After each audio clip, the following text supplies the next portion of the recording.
Hi there, I'm your host John Ivison, and this week I'm joined by Canada's Ambassador to the UN, Bob Rae. Bob hardly needs an introduction, but it was a very long time ago, so I'll give you a reminder. He was the Premier of Ontario from 1990 to 1995. He was the interim leader of the Liberal Party from 2011 to 2013, and he's since left parliamentary politics for a quiet life at the UN. How's that working out, Bob? Yeah, it's really quiet here, John. Nothing going on. Every day is a breeze. I can imagine. Well, let's get to it. So Israel obviously is the subject of the day, or the situation in the Middle East. After the death of Hezbollah leader Nassan Nasrallah, the US, Australia, the EU, Japan, Saudis, Qatar, the UAE and Canada all called for an immediate 21-day ceasefire across the Lebanon-Israel border. It kind of intrigued me that this was said it had to be consistent with the UN Security Council Resolution 1701. But that resolution, which was passed on the cessation of hostilities in 2006, was not honoured by Hezbollah, which did not withdraw from the assigned neutral area, did build tunnels, did build airstrips from which to attack Israel. So can Israel really be blamed for not heeding a call based on that security resolution? There doesn't seem to be that much room for diplomacy. Well, I mean, I think the challenge is, John, to try to figure out how to reduce the prospect of a deeper, wider war. And I think the reason for the 21-day ceasefire is in order to get all of the challenges on the table very clearly and see what further progress we can make without any further loss of life. And right now we know that the Israelis have made a decision to do what they feel they need to do in that immediate border area up until the Litani River. And you're quite right. Hezbollah has hugely populated that area, not only with people, but also with underground tunnels, with all the other activities that we associate with them, and with Hamas, and with rocket launching facilities and so on. So I don't think anybody thinks that the 21-day ceasefire line, if you like, is going to be the line that will ultimately be acceptable to Israel. But we do need to figure out how we get the parties to a table, and how do we begin to get serious efforts at mediation underway.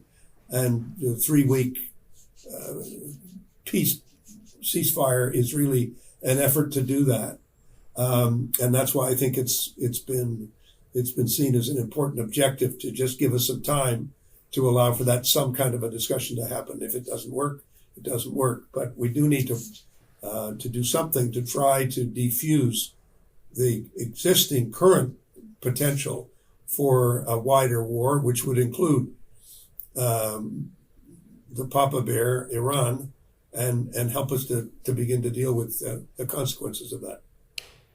There seemed to be a moment of hope earlier in the week at the UN when the Jordanian Foreign Minister, Ayman Safadi, said in New York that 57 Islamic countries were willing to guarantee the security of Israel if Israel pulled out of Gaza, allowed the emergence of a Palestinian state along June 4th, 1967 lines, which was before the Six-Day War and before Israel conquered Gaza, West Bank, Golan Heights. This would, it seemed to me, put the onus back on Netanyahu to do something, well, even though he spent his political career opposing Palestinian statehood. But is that a realistic proposal? Could it be the basis for some kind of negotiation? I don't know whether it would be the basis for a negotiation that the Israelis would accept explicitly as this is the basis on which we start the negotiation, because the Israelis have always said whatever negotiations we have will be without anybody else's conditions. Maybe we have some conditions which they put out as well. I think the reality on the ground has always been that the negotiations that have happened, and there haven't been any for a substantive period of time that we're aware of, but the relatively public negotiations that have taken place have always been on the basis of, okay, we start with swaps. We start with looking at the realities on the ground. We start with trying to get to relative equality between what was the geographic spaces that were occupied in '67, were there in '67 before the war, and then we look at how do we realistically deal with the challenges that we face in terms of the refugees, the issue of Jerusalem, the issue of the borders and boundaries of communities, what we do about some settlements, et cetera, et cetera. That's still very much, I think, the basis upon which the Clinton Camp David initiatives took place, the discussions with Prime Minister Barak took place, the discussions with Prime Minister Olmert took place. Those are the discussions which have led to exchanges of proposals and ideas. I think the critical question now is this has all happened a long time ago. This is over 20 years ago or nearly 20 years ago that we've had the last really effective negotiations. And so now we have to deal with a situation in which the Israeli parliament has voted against two states. The Israeli government has made it clear that they're not interested in a two-state approach so far, which complicates how we go forward, how we can create a glimmer of light. But I think what's significant about the Jordanian proposal is that it is a clear recognition by the OIC of the security interests that Israel has and of the need for a realistic proposal has to deal with the depth of those security interests. For example, in his speech to the General Assembly, President Abbas made no reference to Israel's deep-seated security concerns. And there's still other issues with respect to what Hamas is up to and how one resolves this, all of the different battles that are currently underway in Lebanon and as well as in Gaza. But I mean, I think any proposal which talks about two states and talks about security guarantees is a positive thing. Whether it is sufficient to bring Prime Minister Netanyahu away from his position, part of Prime Minister Netanyahu's challenge, of course, as everybody knows, is that he leads a coalition government where he has some members who are completely and utterly opposed to anything approaching a negotiation which would lead to an independent state for Palestine. And so it does raise a question as to how we actually get to that point. But it's worth trying. We got to keep trying, finding ways in which we can reduce the level of tension and reduce the amount of conflict and get us to a better place, which is what we're trying to do, which is what Canada is trying to do. Well, let's talk about Palestinian statehood and Canada's position on it. The Prime Minister said that Netanyahu has unacceptably closed the door on a two-state solution. Melanie Joly, the Foreign Minister, was in New York this week speaking at the UN. She said that Canada supports Palestinian statehood and will recognise it at a time most conducive to peace, but not necessarily in the final steps of a negotiation. You have said in the past that the process cannot indefinitely delay the creation of an independent state. So when is the right time? If not now, when will it be? And are we trying to sort of jolt Israel into responding? No, we're not trying to jolt Israel into responding. We're trying to find a way for us to make progress in a circumstance which is very difficult. It's been complicated by the negotiations between Fatah and Hamas, and the agreement, or whatever it was, we're not quite sure what exactly it means. The agreement that was negotiated in Beijing and which both Fatah and Hamas signed. The problem that document posed for us and poses for us is that we've been very clear that Hamas, after its conduct, and I mean, if there was ever any doubt that Hamas was a terrorist organization, all you had to look at was what they did on October 7th and say, it's not an ideological argument. Factually, what they did was commit a series of terrorist acts for which they have never apologized or never said that was not done by us or a terrible mistake. They have not disowned any of it. They've taken pride in doing that. That makes it very difficult for governments, not only like Canada, but other governments like the UK, the French, and others who have not bilaterally recognized the Palestinian state. So we are looking at the steps that we need to take, that they need to take, and that how we would get to a point where we felt this was a realistic and helpful and constructive step to take in terms of where we stand in the current situation. And that's really where we are right now. We say, where are we? Well, we're in the, John, if you haven't looked, we're in the middle of a war, and the potential war between Iran and Israel. Where Iran has just launched 200 missiles into Israel. We're in a very difficult, confused situation. We are still very much determined to get to ceasefires, and we're determined to get to a point where you say, okay, post-ceasefire, how do we deal with the Gaza situation? The Palestinian Authority has made it clear they want to play a role in that. We have to look and see, well, what exactly does that involve? How do we ensure integrity and frankly, efficiency and efficacy in whatever governance is established? We do not support a continuing direct Israeli role in Gaza. And again, Minister Joly has made that very clear. We don't support a Hamas role in Gaza either. We've made that very clear. So we're doing what we can to get to the place where we think we need to be. But how then could we possibly recognize a Palestinian state? Who would we recognize as the government, and what would we recognize as the borders? Well, that's the question. I mean, that is the issue, isn't it? I mean, that's the challenge that we face. But between now and whenever, as the making of a decision is a process. It's not something you wake up one day and say, well, here we are. A number of governments, I think the last count probably about 115 of them, have recognized the state of Palestine. So, this is not something that hasn't been done before by other governments. Many of them democratic governments, Scandinavian governments, Ireland, other countries that have done it recently. So, it would be a break. It would be a break in our long-standing tradition as regards the region, and it would be a break with the United States. Has the United States expressed any reservations about Canada's position? Not that I'm aware of. I haven't. Nothing has been raised with me here at the UN. I think the point that we're making is that you're jumping to the point of saying, well, it's a done deal. No, there is no recognition at the moment. There is a recognition of a Palestinian Authority with which we deal. We have representatives of Canada who are posted to Ramallah, and we've had an ongoing diplomatic relationship with the Palestinian Authority. We've had a development relationship with the Palestinian Authority, and we've had a security relationship with the Palestinian Authority, which is not often widely understood. We assist the Palestinian Authority to deal with the challenges that they face in keeping order in the West Bank in very, very difficult circumstances. And I think all people understand that we have not said we will never touch or speak to the Palestinians.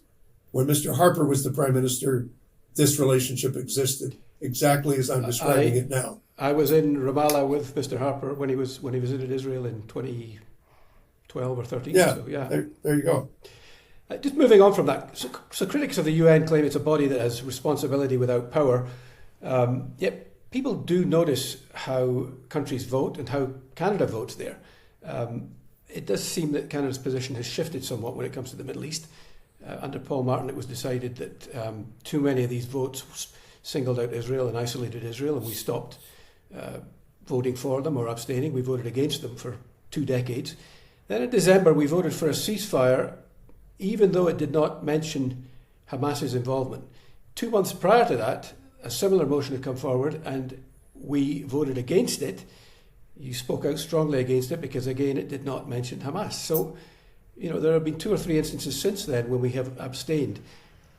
Does it signify a fundamental shift in our position at the UN when it comes to the Middle East? I don't think so. I think it's the same position. I think basically we don't feel that our position has changed. We sometimes feel the position of others has changed, and we need to deal with that as we go forward. We need to recognize that the ground is shifting rapidly, and we don't think it's possible to predict exactly what is a position. For example, Canada since 1967 has never recognized the land that Israel occupied and that in some cases Israel annexed. We have not legally recognized that. We've not said, yeah, that's fine, we recognize it too. We haven't done that.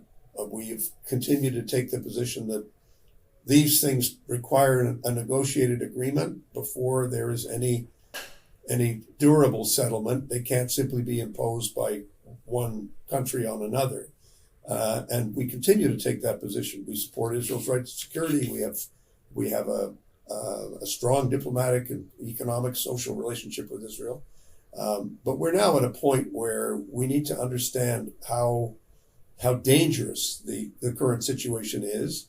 That means that Israel has to take its own decisions about how it proceeds to protect its security, which we fully understand. But we also continue to say to them, as we have said under previous governments, tell us what the path is to getting to a position of real security.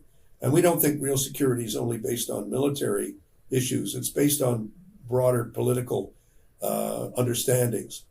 Why I think the Jordanian recognition point is so important is that it indicates a shifting of opinion within the Arab world that I've heard on a regular basis from many of the parties, and not the Iranians, obviously. There are some other holdouts, but for the most part, the OIC, Islamic communities are saying, look, we recognize Israel, we recognize that it's a right to exist, we're prepared to move forward, we'd like to move forward. And I think you have to say, okay, let's see how that can be done. How can Canada play, maintaining our strong relationship with Israel, which we do not want to put in any danger, because we want to maintain that relationship because it's so fundamental to our decision in 1947 to say we support the two states, and we support, in 1948, we support the creation of the State of Israel, and we support their membership in the UN. We're not going to go back on that, but we do have to move forward and say, how can we support the creation of a Palestinian state? And it is a process. It's not something that is instantly done. It's something that requires a sense of process. And that's what we're trying to inject into the conversation. What the other thing I just want to say, what's changed is that a country which says we're not prepared to recognize the existence of two states. And then you then say to the other side, well, go and negotiate with them. You got to say, no, we have to be a process where we're all saying the same thing, where we're trying to move in this direction. And that's why I think this conversation is an important one, and why I think there has been some evolution of our position, but I don't think it represents a dramatic shift, because when you look at the overall historical nature of our position, going back to the 67 war, our position has been, we abide, we believe we should be bound by, and other countries should be bound by international law. Is it possible to change borders and boundaries? Yes, it is, if parties agree, if that's what's negotiated, if that's what's determined in a negotiation. I get that in international relations, very little is black and white. And I understand that what you're saying, this is a more perhaps nuanced position. But moves like banning arms exports to Israel, the majority of which were not lethal weapons, it was components and whatnot. Moves like that have led the Israelis in particular, but also people in Washington, to say that Canada is an unreliable ally. Is that fair? No, well, I don't think we are. I don't think it's fair. I think we've tried to make a distinction, not an easy distinction to make, between saying that if we say we support a ceasefire, and we're asking the Israelis to stop bombing Gaza, which is the conclusion that we reached, that the war was taking a catastrophic turn as it relates to the people of Gaza. And it continues to be. Just because we're not talking about the humanitarian situation in Gaza doesn't mean it's not catastrophic. It is. You still have 2 million people displaced. You still have people that can't get access to food. No matter what Prime Minister Netanyahu said the other day, a lot of food is still not getting into where it needs to get into. And there are significant issues with respect to how difficult that is. And that's why we called for a ceasefire, which, by the way, is a ceasefire that applies to Hamas and anybody else, as well as Israel. But I don't think you can say you support a ceasefire and then say, but until the ceasefire happens, we're just going to continue to send whatever to whoever. We have to say, no, we're going to make sure that we will support Israel's defensive needs, but we will limit other particular kinds of exports. We're not a major military exporter to Israel in any event. Everybody knows that. But I think it was a difficult decision for the government, but that's the decision the government made. And I don't see it's a sign of unreliability, because everybody needs to understand that the response of the world to the situation in Gaza has been significant in terms of the impact that it's had on all of us to recognize that this is not a tenable situation that can last for at all, because of the impact that it's having on people. I don't think when the war started we said, well, 40,000 dead is fine. I don't think that was a position that anybody thought was going to happen. And I think we all had to deal with coming to terms with the full impact of what's taken place. Not only the loss of life, the amount of physical injury, the physical destruction of the infrastructure of Gaza. I don't think that's what anybody anticipated after the attack of the 7th of October. Finally, I'd just like to shift gears if I can and talk a little bit about Venezuela. In late August, Canada did not join with the US and 10 Latin American countries, including left-leaning Guatemala and Chile, to reject Maduro's election win. We have issued statements that say Maduro's claims that he won were not credible, and there's a need for an impartial process to verify the election results. We have condemned the arrest warrants for Edmundo Gonzalez, who was the opposition leader, who most observers believe actually won that election. But we were a leading nation in the Lima Group. We were very vocal, we were out in front, we were pushing for regime change. Now we seem resigned to the fact that Maduro cheated, and there's nothing we can do about it.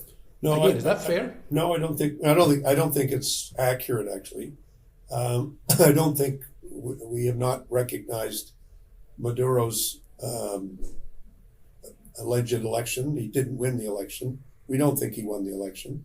I don't think any credible observers believe he won the election. We don't believe the election has any credibility. I think we're all trying to figure out, in company with a lot of other governments, and there are a number of actors in the region that we need to work with, and we will work with very closely. Mexico, Brazil, a number of other countries that are have major influence in Latin America, to try to see a way of resolving the situation. I think that the way Maduro has behaved is appalling. I think the way he's behaved after the election is terrible. The way he behaved before the election was terrible. And no, I don't think it's fair to say that we're in any sense ambivalent about what happened in that election. It was not the election count was fraudulent, and I don't think there's any doubt about that. Okay, well, we're out of time. Many thanks, Bob, for your time, and be well. Good to talk to you, John. Take good care. Okay, be well. Bye-bye.